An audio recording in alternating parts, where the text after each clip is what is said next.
Oke, selamat datang kembali di channel GF Network ya. Buat kamu semuanya yang mungkin ya mempertanyakan tentang project atau meragukan dari proyek dari Xworld, itu adalah hal yang baik ya untuk kamu semuanya yang mungkin hari ini masih ragu dan mungkin sedang berpikir apakah proyek ini tuh beneran atau cuma scam. Hal ini memang perlu kita lakukan demi menguji ya apakah yang kita kerjakan itu benar-benar legit atau enggak. Nah, oleh karena itu hari ini kita mau coba bahas ya, investigasi lebih detail apakah project Xworld ini benar-benar masa depannya tuh bagus. Dan oleh karena itu kita mau melihat masa depan dari aplikasi Xworld ya. Oke ya teman-teman ya, pastikan jangan skip video ini karena kita mau bahas masa depan dari aplikasi Xworld. Oke, tanpa berlama-lama langsung saja kita gas. Nah, oke ya teman-teman ya, biasanya kita itu sering membahas tentang aplikasi penghasil uang ya, Xworld. Ya memang saya tuh banyak trik dan juga panduannya itu tentang gimana cara cuannya. Ya itu memang perlu ya, karena memang kita semua yang di sini, mungkin buat kamu semua yang nonton video saya juga, itu adalah orang-orang yang hari ini sedang mencari tambahan uang ya. Dan saya pun dulu juga seperti itu teman-teman, akhirnya malah jadi serius seperti itu. Nah sekarang saya coba ingin menginvestigasi lah ya, menginvestigasi apakah project dari Xworld itu benar-benar legit gitu ya. Dan kita tentunya untuk melihat sebuah project ini serius atau enggak, itu pertama yang harus kita baca itu adalah namanya white paper ya, atau light paper lah. Jadi dia itu tujuannya mau ngapain dan project ini nih goalnya apa kayak gitu. Dan kenapa kita harus memainkan dan join dalam komunitas Xworld, tentunya seperti itu. Nah jadi secara ringkas ya, apa itu Xworld ini sudah saya garis bawahi aja, yang penting-penting aja ya. Jadi yang pertama nih teman-teman ya, ekosistem game AI pertama di dunia. Jadi kalau melihat dari ini, Xworld tuh goalnya itu memang AI khusus untuk gaming gitu ya, untuk platform yang memang berfokus pada permainan games kayak gitu, yang didedikasikan untuk memajukan aplikasi agen AI dalam industri game. Nah jadi dia bukan hanya ngomongin untuk ekosistem game ya, yang di Web3 tentunya di blockchain kayak gitu, melainkan dia itu memang fokusnya untuk AI training teman-teman. Jadi dia mengembangkan sebuah AI agent, di mana AI agent itu biasanya kan dilatih untuk mempelajari ya teman-teman, mempelajari sebuah permainan, mungkin di sini karena games ya, dan tentunya data-data itu digunakan ya tentunya buat para pengembang kayak gitu ya. Karena sebelumnya ya saya tuh pernah membaca, awalnya tuh si Xworld itu fokusnya tuh use to earn. Jadi dia tuh sebenarnya konsepnya bagus ya. Bagusnya gini teman-teman, sejauh ini teman-teman itu biasanya kalau bermain games di Web 2 ya, game Web 2 tuh game-game yang biasa kita mainkan, yang memang tujuan dari game itu kan cuman buat happy-happy aja. Nah kalau sudah happy-happy aja, tentunya kan kita kadang untuk membayar kesenangan kita itu sampai deposit. Tapi deposit itu kita nggak akan mendapatkan timbal balik berupa keuntungan lainnya. Misalnya ya bentuknya cuan gitu, nggak ada. Tetapi teman-teman tuh hanya dapat untungnya itu dari kesenangan saja.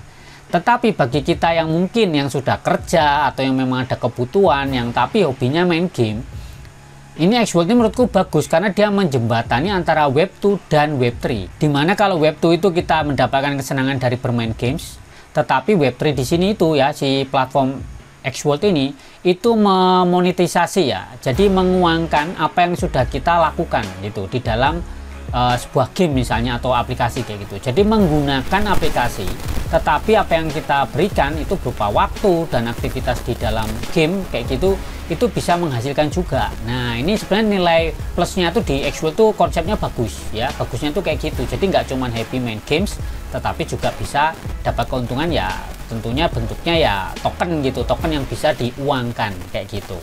Oke ya, selanjutnya di sini itu ada apa itu ya, Xworld tujuannya ini mendefinisikan ulang masa depan game ya. Di sini kan sudah disebutkan nih, dengan munculnya teknologi blockchain dan Web3, industri game tradisional menghadapi peluang untuk bertransformasi. Nah ini yang penting nih, dalam game konvensional pemain hanya konsumen pasif, artinya kita cuman ya menikmati gamenya aja, dan pengembang berjuang dengan hambatan pertumbuhan dan ekosistem game kekurangan pengoptimalan cerdas berbasis data. Nah sehingga si Xworld itu memanfaatkan agent AI-nya dan teknologi Web3 tentunya yang terdesentralisasi untuk sepenuhnya mengubah industri game.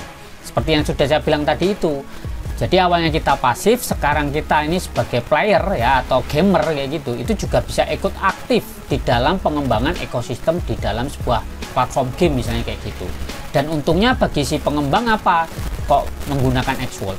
Karena Xvault itu akan membagi sebuah data yang dicatat ya, nanti itu di dalam blockchain kayak gitu teman-teman. Dan data ini yang nanti bisa dikelola untuk pengembangan game, misalnya untuk update kayak gitu-gitulah ya.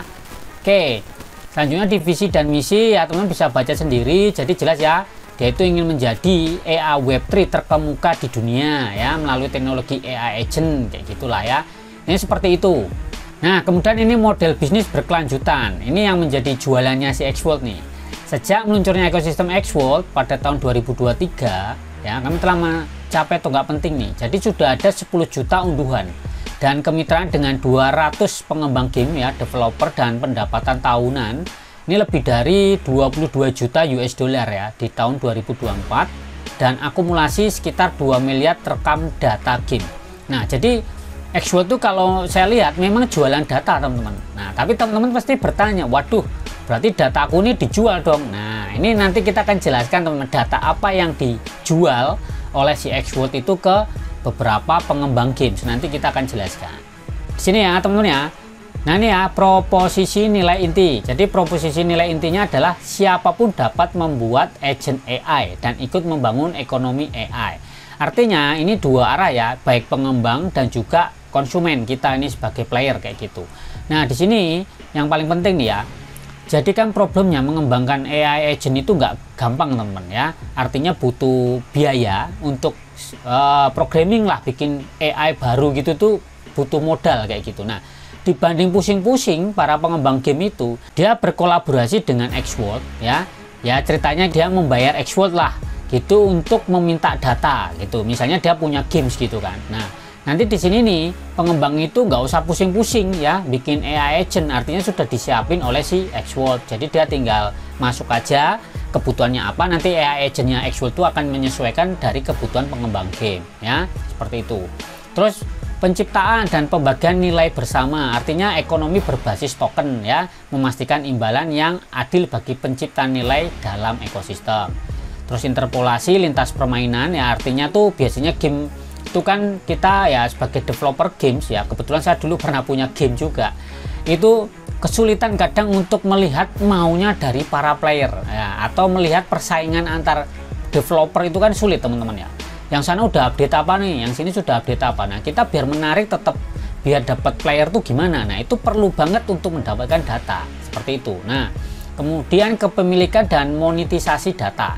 Jadi ini ya, pengguna memiliki data yang mereka hasilkan dan dapat memonetisasinya melalui berbagai saluran ya. Artinya ini teman-teman ya.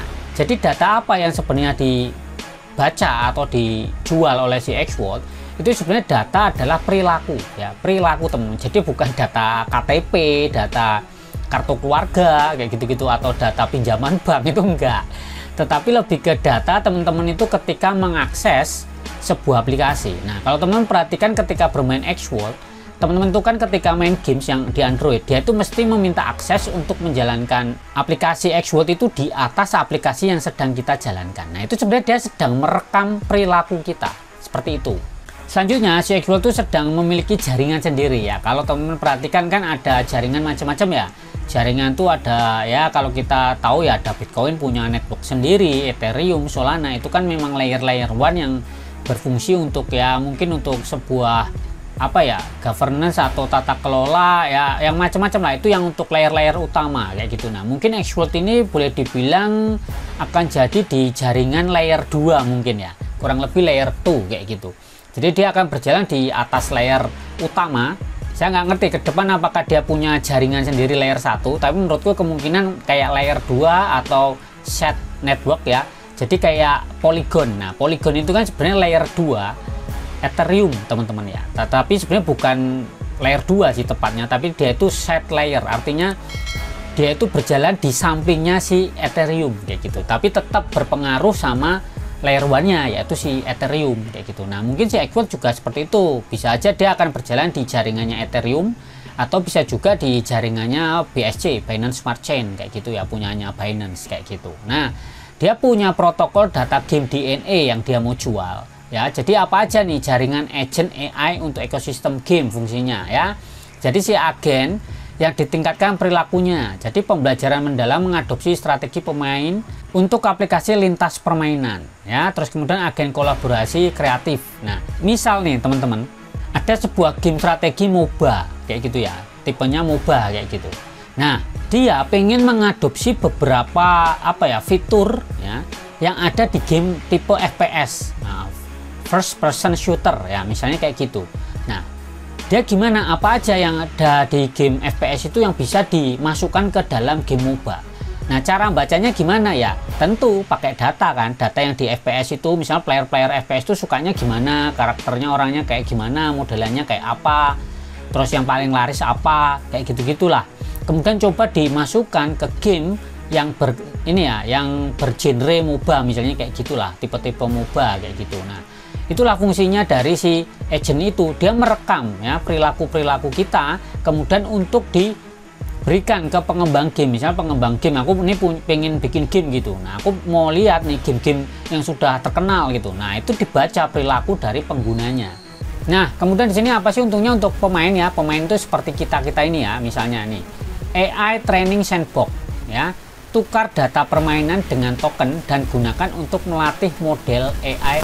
Kalau teman-teman itu biasanya main game apa ya, misalnya Dota atau game apa nih, League of Kingdom kayak gitu kan, atau main game Rise of Kingdom. Ketika teman-teman bermain itu sebenarnya sedang direkam perilakunya teman-teman. Artinya sebenarnya dijual itu perilaku ya, data perilaku, behavior, bukan data pribadi, KTP atau jumlah duitnya di rekening kayak gitu kan. Nah, kalau duit di rekening jelas gak ada duitnya, makanya kita main gitu kan. Nah, ini sebenarnya kita tuh tugasnya sedang melatih AI. Melatih AI itu sebenarnya apa? Apakah kita ngelatih dia suruh lari-lari? Enggak. Melatihnya itu dengan memberikan data perilaku kita ya, seperti itu. Kemudian migrasi lintas permainan, kemudian arena pertempuran agent ya, bersaing melawan agen AI pemain lain dengan hadiah token berdasarkan peringkat. Nah, ini tentunya urusannya ya AI versus AI. Nah, ini aku yang kurang terlalu paham, cuman tentunya ya ini sebenarnya adalah ke depan itu kan pasti akan fokus ke AI ya. Jadi kalau buat teman-teman yang belum mengerti AI dan belum memanfaatkan AI, tentunya sangat disayangkan sekali. Oke, selanjutnya mekanisme ya penambangan token agent nih ya teman-teman ya. Penerbitan token agen mengikuti model pakai daya komputasi. Ini udah ya teman-teman pasti udah ngerti ya. Jadi kita harus membeli komputasi itu ya, computing power ya, kemudian menggunakan multi agent universal. Artinya teman-teman itu harus menggunakan NFT nih ya, hanya memerlukan satu NFT universal yaitu Express ya. Seperti biasa kita nambang dan kita harus membeli, dan ini perlu digarisbawahi ya teman-teman ya. Di sini nih paling penting nih, desain habis pakai. Jadi daya komputasi berkurang secara bertahap seiring waktu penambangan. Jadi kenapa kalau teman-teman itu nambang kok makin dapatnya semakin sedikit ya, ini teman-teman ya, karena memang desainnya seperti itu. Kemudian pembelian dan penyuntikan likuiditas, pengguna membeli daya komputasi dengan token world yang disuntikan ke kumpulan likuiditas agen target kayak gitu kan. Nah, kasus penggunaan world itu untuk apa aja jelas ya, ekosistem inti kayak gitu kan. Kemudian pertukaran token. Nah, di sini ada namanya staking ya, bahasa Indonesianya taruhan dan tata kelola ya, governance. Nah, di sini ternyata dia itu menggunakan dua tipe ya, ada TVL staking dan LP staking. Nah, teman-teman pasti bingung apa itu TVL. TVL itu adalah total value lock staking ya.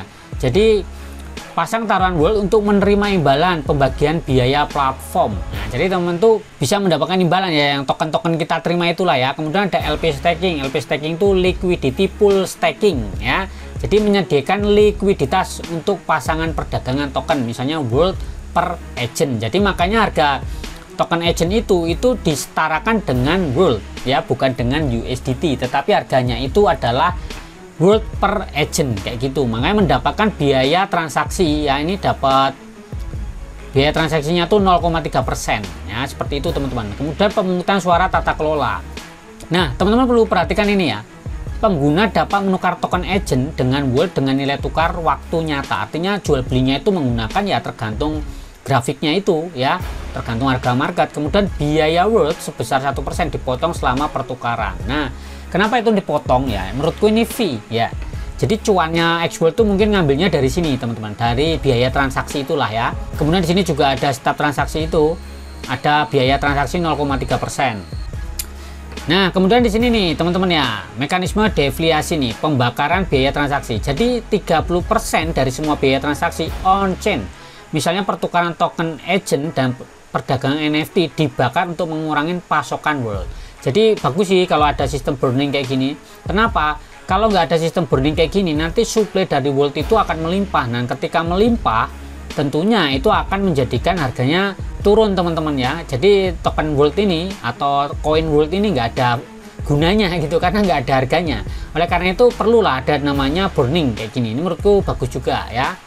Jadi nanti ada mekanisme kurva ikatan ya, curve bonding kayak gitulah ya, memastikan harga token agent EA menyesuaikan secara dinamis. Makanya harganya itu naik turun mengikuti pasar aja. Kalau ada yang beli dia naik, kalau pada ngejual banyak maka dia akan drop kayak gitu. Dan di sini disebutkan ya, yang memberi insentif bagi pengadopsi awal. Ini kunci. Sebenarnya udah ada jawabannya. Kalau mau nambang di AI Agent di XWorld harus dapat yang awal. Kalau nggak awal, ya cuannya dikit lah. Ya gitulah. Makanya yang mau cuan tuh yang bisa nambang di awal. Makanya saya kalau udah telat, apalagi telatnya jauh udah 1 bulan 2 bulan gitu, mending nggak usah. Saya mending cari yang bisa baru. Kalau nggak yang baru aja launching kayak gitu kan. Harga token meningkat dengan pembelian yang lebih tinggi nih teman-teman. Kalau banyak permintaan ya pembelian token, maka ya harganya naik. Memberi penghargaan kepada anggota komunitas awal dengan harga yang lebih rendah. Nah, oleh karena itu bagi kita yang bisa nambang duluan itu biasanya kan dapatnya gede tuh hasil penambangannya ya.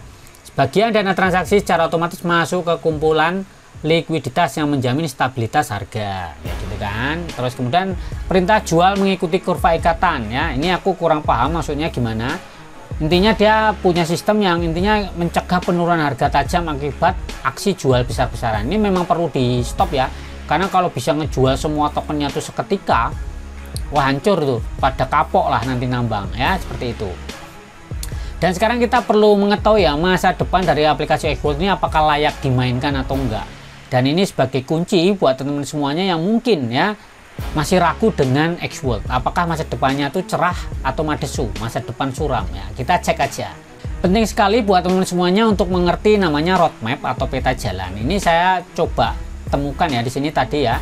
Ini di tahun 2023 dia meluncurkan proyek ya. Bla bla bla, ini sudah lewat ya. Ini pembangunan dukungan inti sistem Web 2 plus Web 3 udah. Pembayaran juga sudah. Oke. Nah, 2024 nih validasi infrastruktur ya, pertumbuhan pengguna. Targetnya masih marketing semua nih teman-teman ya. Kemudian yang meluncurkan sistem insentif call ya, KOL ya, mulai membangun komunitas lokal. Nah, makanya ada komunitas-komunitas tuh ya, banyak kan. Nah, oke. Kemudian nih, yang penting nih di 2025 nih teman-teman ya.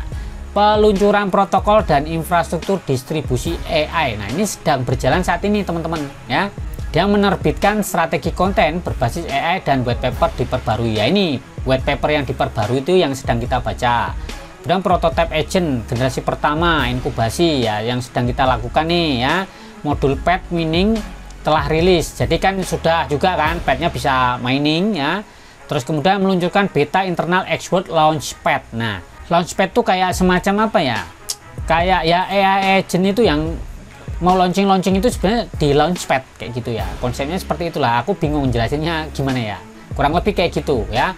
Terus menerapkan mesin pelatihan AI, meningkatkan pembuatan konten dan mencocokkan tugas. Memulai peluncuran bertahap template agent yang ditentukan pengguna. Jadi dia kedepannya akan bikin template ya. Jadi mungkin akan lebih mudah bagi para developer atau yang pingin buat AI agent sendiri kayak gitu kan. Nah, ini yang paling penting nih teman-teman. Persiapan TGE dan pencatatan di bursa akan dilanjutkan berdasarkan kondisi pasar. Nah, kalau melihat ini TGE, kenapa kok penting banget dalam sebuah project di kripto itu harus ada TGE? Apa itu TGE? TGE itu adalah token generation event ya. Adalah proses di mana sebuah proyek blockchain atau kripto menciptakan dan mendistribusikan token baru di pasar. Artinya pasar terbuka. Jadi semua orang tuh bisa membeli dan menjual langsung mungkin di exchange kayak gitu, di bursa. Nah, ini yang menurutku oke gitu. Kemungkinan ya si token world ini yang akan launching gitu ya. Oleh karena itu teman-teman ya, mulai hari ini ketika teman-teman menonton video ini sebaiknya mulailah menabung token world. Ya kita jaga-jaga aja, misal gitu loh. Misalnya dia benar-benar bisa launching, saya harap mungkin lah di tahun-tahun ini kita kan sudah ngumpulin tokennya kayak gitu loh teman-teman. Ya semoga aja nanti ketika di launching banyak orang yang tahu, di bursa, misalnya ada di Binance, harapannya ya bisa launching di Binance, OKX, atau di Bitget, atau di Maxi, atau di mana-mana lah ya. Kalau dia bisa launching di beberapa bursa, tentunya akan menarik minat orang-orang baru yang belum ngerti Xworld, akhirnya join. Nah, beruntunglah bagi teman-teman yang memiliki token lebih awal kayak gitu. Nah, aku sih berpikir kayaknya sih token World yang bakalan dia launching kayak gitu teman-teman ya. Kemudian di tahun 2026 nih, operasi on-chain dan model monetisasi AI ya, peluncuran resmi token World nih atau BUID, dan mekanisme insentif on-chain. Aku sebenarnya gini teman-teman, sebenarnya sudah ada sih ya di bursa itu yang nama tokennya tuh World dan BUID juga. Nah, aku nggak ngerti apakah dia akan ganti atau enggak. Kayaknya yang ada di bursa itu World dan BUID-nya itu kan beda ya, beda proyek kayak gitu ya. Sebenarnya nggak masalah sih, paling cuma namanya aja yang akan berubah kayak gitu kan. Kemudian dia meluncurkan nih launchpad-nya ya, launchpad 1.0 ya, versi pertamanya didistribusikan.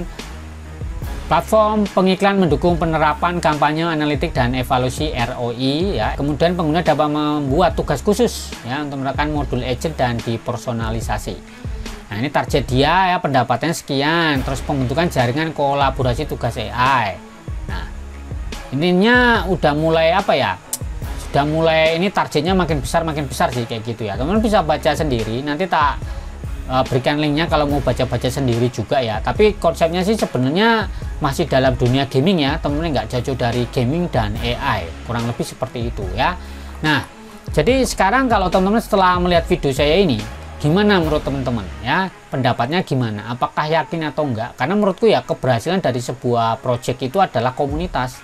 Artinya ya si Xworld itu harus juga mendengarkan suara komunitas, terutama kan sekarang masih banyak bug tuh ya, banyak bugnya, misalnya kayak hadiah nggak masuk kayak gitu tuh, pembayaran delay, bahkan token agent AI dari Nambang juga terlambat kayak gitu-gitu kan, kadang masuknya telat kayak gitu tuh, perlu diperbaiki juga sih menurutku. Dan kalau bisa gamenya juga sih, kalau menurutku game-gamenya kalau bisa diperbarui lah, bosenin gitu ya, kadang sampai bingung kita nih nggak dapat game, kadang yang game yang masuk tuh game-game nggak mutu gitu ya, cuman banyak iklan doang kayak gitu kan. Nah, jadi ya menurutku itu aja ya sekilas mengenai aplikasi Xworld, terutama untuk masa depan aplikasi Xworld. Nah, sekarang saya minta pendapat teman-teman semuanya mengenai ya ini tadi, sekilas mengenai white paper dari project Xworld kayak gitu teman. Gimana pendapat teman-teman? Kalau mungkin ada masukan, saran, keluhan, silakan berkomentar, dan pastikan silakan dibantu ya, dibagikan video ini biar banyak yang tahu juga gitu loh, biar kita nih kenapa harus mengerjakan ini dan kenapa kita harus berhenti dan meninggalkan project ini tuh ada alasannya gitu. Jadi jangan cuman kata orang itu scam, kata orang ini itu.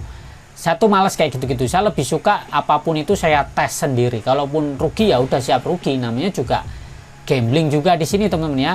Itulah teman-teman ya, pastikan teman tuh tujuannya untuk meminimalisirkan ya kerugian kita, atau mungkin ya resiko ketipu gitulah ya. Yang penting ya, kalau investasi teman-teman harus mempelajari dulu ya, makanya ada istilah do your own research atau DIOR kayak gitu ya.